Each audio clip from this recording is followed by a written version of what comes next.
Hi, എൻ്റെ പേര് നീനു. ഞാനൊരു CA ഫൈനൽ സ്റ്റുഡൻ്റാണ്. നമ്മൾ കോമ്പറ്റേറ്റീവ് എക്സാമിന് വേണ്ടിയിട്ടൊക്കെ പ്രിപ്പയർ ചെയ്യുമ്പോൾ നമ്മൾ ഡെയിലി ഒരു 10 to 12 hours ഇരുന്ന് പഠിക്കേണ്ടി വരും. പലപ്പോഴും നമ്മൾ അങ്ങനെ ചെയ്യുമ്പോഴൊക്കെ നമ്മൾ ഭയങ്കര ടയേർഡായിട്ട് ബേൺ ഔട്ടായിട്ട് പോകാറുണ്ട്. അപ്പം നമുക്ക് എങ്ങനെയാണ് അങ്ങനെ ടയേർഡ് ആവാതെ ബേൺ ഔട്ട് ആവാണ്ട് ഇരുന്ന് അത്രയും ടൈം 10 to 12 hours ഒക്കെ പഠിക്കാൻ പറ്റുന്നതെന്നൊന്ന് നമുക്ക് നോക്കിയാലോ? ഇത്രയും നേരം ഇരുന്ന് പഠിക്കണമെങ്കിൽ, ഈ ഒരു ലോങ് ടൈം ഇരുന്ന് പഠിക്കണമെങ്കിൽ നമുക്ക് ആദ്യം വേണ്ടത് എനർജിയാണ്. അതിന് ആദ്യം ശരിയാക്കേണ്ടത് നമ്മുടെ സ്ലീപ്പിംഗ് സൈക്കിളാണ്. നമ്മളൊരു 7 to 8 hours എങ്കിലും പ്രോപ്പറായിട്ട് ഉറങ്ങുന്നുണ്ടെന്ന് ആദ്യം ഉറപ്പ് വരുത്തണം. അടുത്തത് വേണ്ടത് നമുക്ക് പ്രോപ്പർ ഫുഡാണ് വേണ്ടത്. പ്രോപ്പർ ഫുഡ് എന്ന് പറയുമ്പോൾ ഒരുപാട് വാരി വലിച്ച് ബേക്കറി ഐറ്റംസോ അല്ലെങ്കിൽ പുറത്തുനിന്നുള്ള ഫുഡ്സും ഒന്നും കഴിക്കാതെ നമ്മൾ മാക്സിമം നമ്മുടെ വീട്ടിൽ തന്നെ ഉണ്ടാക്കുന്നത് അല്ലെങ്കിൽ ഹെൽത്തി ആയിട്ടുള്ള ഫുഡ് കഴിക്കാനായിട്ട് ട്രൈ ചെയ്യുക. അതിൽ തന്നെ പ്രോട്ടീൻ സോഴ്സ് നല്ല രീതിയിൽ ഉൾപ്പെടുത്തുക. പിന്നെ അതുപോലെ തന്നെ വെജിറ്റബിൾസ്, ഫ്രൂട്ട്സ് എല്ലാം കൂടെ ഉൾപ്പെടുത്തിയിട്ട് വേണം നമ്മൾ ഫുഡ് കഴിക്കാൻ. ഫുഡ് കഴിഞ്ഞ് കഴിഞ്ഞാൽ നമ്മൾ പിന്നെ ശ്രദ്ധിക്കേണ്ടതാണ് നമ്മുടെ വർക്കൗട്ട്. ഒരു ഹാഫ് ആൻ അവറെങ്കിലും നമ്മൾ ഡെയിലി, അങ്ങനെ നമ്മളൊരു 6 days എങ്കിലും പ്രോപ്പറായിട്ട് വർക്കൗട്ട് ചെയ്യുന്നുണ്ടെന്ന് ഉറപ്പുവരുത്തുക. പലപ്പോഴും നമുക്കൊരു മടി തോന്നാം പഠിക്കാൻ, അല്ലെങ്കിൽ എന്തെങ്കിലും ഒരു ലേസിനെസ് ഒക്കെ ഫീൽ ചെയ്യാം. അത് ശരിക്കും അതൊരു മടിയായിരിക്കത്തില്ല. നമ്മുടെ ശരീരത്തിൽ എന്തെങ്കിലും ഒരു വിറ്റാമിൻസിൻ്റെയോ അല്ലെങ്കിൽ ഏതെങ്കിലും രീതിയിലുള്ള ഒരു ഡെഫിഷ്യൻസി ഉള്ളത് കൊണ്ടാവാം അങ്ങനെ തോന്നുന്നത്. നമുക്കങ്ങനെ പഠിക്കാൻ ശ്രമിച്ചിട്ട് നമുക്ക് പറ്റാണ്ടിരിക്കുമ്പോൾ നമുക്ക് മനസ്സിലാക്കേണ്ടത് എന്തെങ്കിലും ഒരു ഡെഫിഷ്യൻസി നമ്മുടെ ശരീരത്തിൽ ഉണ്ടാവുന്നതാണ്. അപ്പോൾ നമ്മൾ അതിനായിട്ട് പ്രോപ്പറായിട്ടൊരു ഡോക്ടറെയൊക്കെ കൺസൾട്ട് ചെയ്യുക. പലപ്പോഴും നമുക്കൊക്കെ ഇപ്പം നമ്മളൊന്നും ആരും വെയിൽ കൊള്ളുന്നില്ല പ്രോപ്പറായിട്ട്. അപ്പോൾ പലപ്പോഴും വിറ്റാമിൻ ഡി ഡെഫിഷ്യൻസി ഒക്കെ വളരെയധികം കാണുന്നുണ്ട്. അപ്പോൾ നമ്മൾ പ്രോപ്പറായിട്ടൊരു ഡോക്ടറെ കൺസൾട്ട് ചെയ്യാൻ നോക്കുക. അതേപോലെ ഹീമോഗ്ലോബിൻ ടെസ്റ്റ് ചെയ്യുക. ഇതൊക്കെ ചിലപ്പോൾ നമ്മുടെ ആ ഒരു ലേസിനെസ്സിന് കാരണമായിരിക്കും. അപ്പോൾ നമ്മൾ അതൊക്കെ ഒന്ന് പ്രോപ്പറായിട്ട് ചെക്ക് ചെയ്യുക. അടുത്തതായിട്ട് നമുക്ക് വേണ്ടതാണ് ഒരു പ്രോപ്പർ പ്ലാന്. നമ്മൾ പലപ്പോഴും രാവിലെ എണീറ്റ് കഴിഞ്ഞാൽ നമ്മൾ എവിടെ തുടങ്ങും, എന്ത് പഠിക്കും, അങ്ങനെയൊന്നും യാതൊരു ഐഡിയ ഉണ്ടാകില്ല. ഏതെങ്കിലും ഒരു ബുക്ക് എടുത്ത് വെച്ച് കുറച്ച് നേരം പഠിക്കും, അത് ബോറടിക്കുമ്പോൾ അടുത്തത് പഠിക്കും, അത് കഴിഞ്ഞിട്ട് അങ്ങനെയൊക്കെ ഒരു പ്രോപ്പർ പ്ലാൻ ഇല്ലാണ്ടായിരിക്കും പോവുക. പക്ഷെ നമുക്ക് അങ്ങനെ പോയി കഴിഞ്ഞാൽ നമുക്ക് നമ്മുടെ ഫുൾ സിലബസ് കംപ്ലീറ്റ് ചെയ്യാൻ പറ്റില്ല. അതുകൊണ്ട് തന്നെ നമുക്കൊരു പ്രോപ്പർ പ്ലാൻ വേണം. ഒന്നെങ്കിൽ ഒരു ഡെയിലി പ്ലാന് അല്ലെങ്കിൽ ഒരു വീക്ക്ലി പ്ലാനൊക്കെ തയ്യാറാക്കുക. എന്നിട്ട് കറക്റ്റായിട്ട് അതനുസരിച്ച് പോകാൻ നോക്കുക. ചിലപ്പോൾ നമുക്ക് ആ പ്ലാൻ ചെയ്യുന്നത് പോലെ മുഴുവനായിട്ടും പഠിക്കാൻ പറ്റുന്നുണ്ടാവില്ല. എങ്കിൽ പോലും നമ്മൾ പ്ലാൻ ചെയ്ത് പഠിക്കുന്നത് കുറേയൊക്കെ സിലബസ് പ്രോപ്പറായിട്ട് കവർ ചെയ്യാനായിട്ട് ഹെൽപ്പ് ചെയ്യും.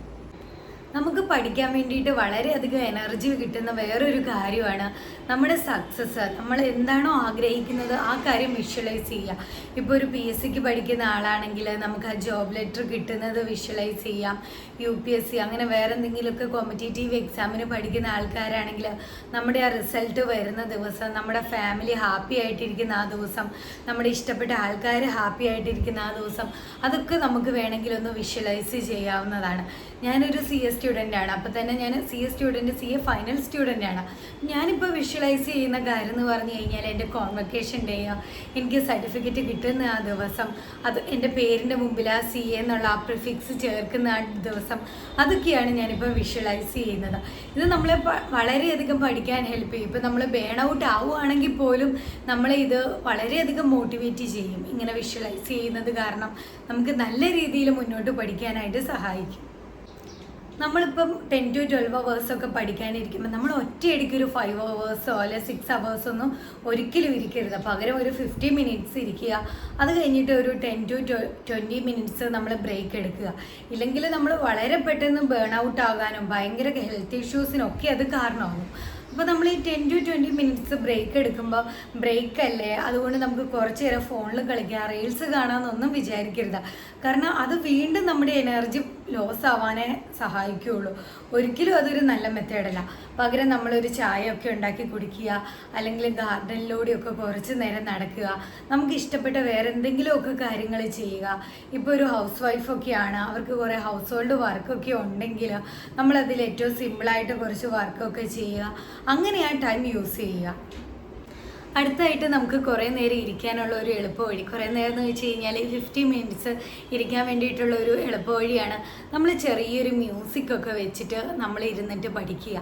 അപ്പോൾ ഞാൻ ചെയ്യുന്നത് എങ്ങനെയാണെന്ന് വെച്ച് കഴിഞ്ഞാൽ ഫോണിൽ തന്നെ വേറെ ആരെങ്കിലും പഠിക്കുന്ന അങ്ങനെ ഒരു വീഡിയോ എടുത്ത് വെക്കും, എന്നിട്ട് അവരുടെ കൂടെ ഇരുന്ന് പഠിക്കാം. അപ്പം നമുക്കൊരു ഫീല് കിട്ടും, നമ്മൾ തനിച്ചല്ല പഠിക്കുന്നത്, വേറൊരാളും കൂടെയുണ്ട്, എന്തായാലും അവരും കഷ്ടപ്പെടുന്നുണ്ടല്ലോ, അപ്പോൾ പിന്നെ നമുക്ക് പഠിക്കുന്നതിന് എന്താ, അങ്ങനെ ഒരു ഫീല് കിട്ടും. അപ്പം ഞാൻ ഓൾറെഡി ഇതിൻ്റെ ഒരു വീഡിയോ ഞാൻ ഇട്ടിട്ടുണ്ട്, ഒരു 50 മിനിറ്റ്സ് സ്റ്റഡി സെക്ഷൻ എന്ന് പറഞ്ഞിട്ട് ഒരു വീഡിയോ ഇട്ടിട്ടുണ്ട്. അപ്പം നിങ്ങൾക്ക് വേണമെങ്കിൽ അതെടുത്ത് കാണാവുന്നതാണ്, എന്നിട്ട് എൻ്റെ കൂടെ ഇരുന്ന് പഠിക്കാം. അപ്പം നമുക്ക് ഒരിക്കലും ബേൺ ഔട്ട് ആവില്ല.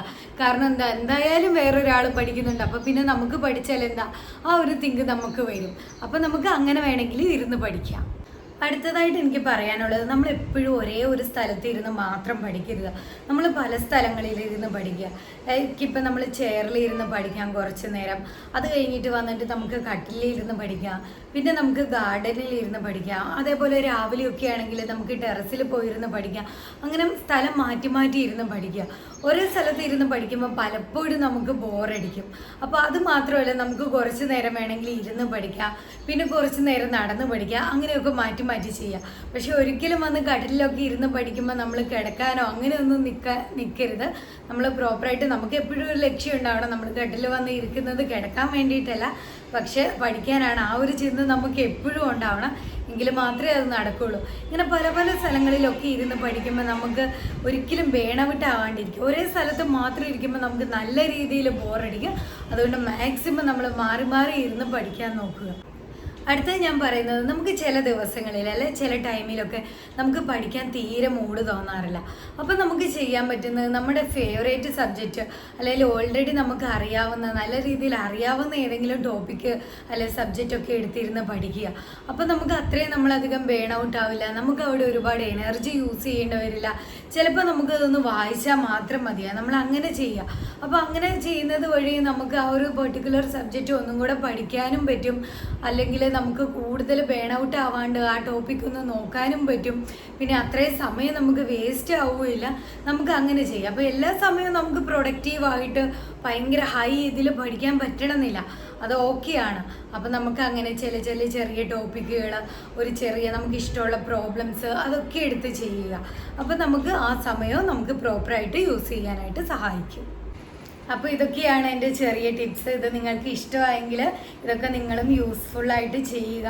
അത് കഴിഞ്ഞിട്ട് പിന്നെ എൻ്റെ വീഡിയോ ഇഷ്ടമായെങ്കിൽ ലൈക്ക് ചെയ്യുക, സബ്സ്ക്രൈബ് ചെയ്യുക. Thank you. അപ്പോൾ ഇനി അടുത്ത വീഡിയോ ആയിട്ട് ഞാൻ വരാം. അതുവരേക്ക് എല്ലാവർക്കും ബൈ.